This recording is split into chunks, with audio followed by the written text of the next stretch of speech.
Scrapbooking.com magazine is proud to bring you the following Adhesives article from our August 2013 issue. Thankful Card by author and artist Jenny Garcia for Tombow Adhesives. Mixed media can be a little intimidating for those of us who are traditional paper crafters. One of my tricks is to start with something small, like this card.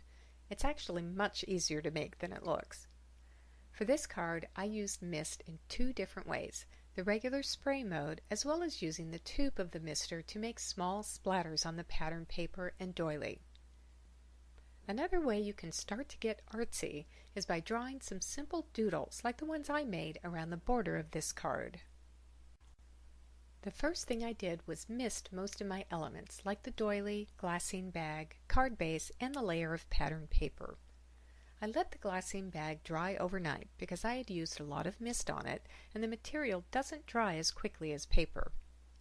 Everything else I misted the same morning and let them dry while I gathered the rest of my supplies. While I waited for the layers to dry, I made my jar using the jar stamp. Instead of coloring it, I used a paper piecing technique. If you're not experienced at paper piecing, I recommend starting with a simple stamp shape like the one I used here. I only needed 2 different papers to paper piece this jar.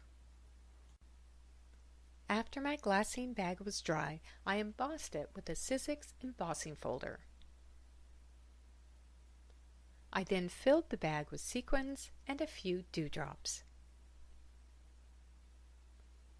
To make the jar really special, I used the Oval 25 Shape Studio tool, bubble caps, and metal charms to create a pretty embellishment, which also gave me a place to put the sentiment.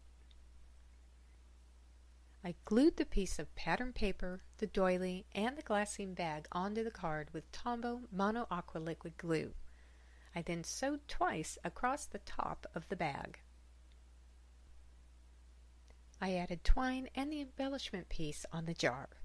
On the left side, I used Tombow Stamp Runner dot adhesive since it already had some dimension, but on the right side I used Tombow Power Tabs.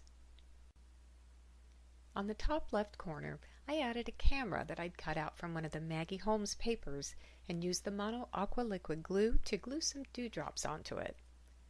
I adhered 2 gems on the bottom right corner and doodled around the border of the card for a little something extra.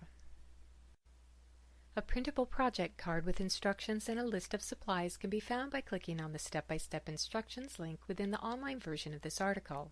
To find the products featured in this article and shown in these layouts, check with your local scrapbook or craft retailer. Browse our Prima retail stores for coupons to a store near you. We hope you enjoyed this article. Don't miss the rest of the great articles and features in this month's issue of Scrapbooking.com magazine.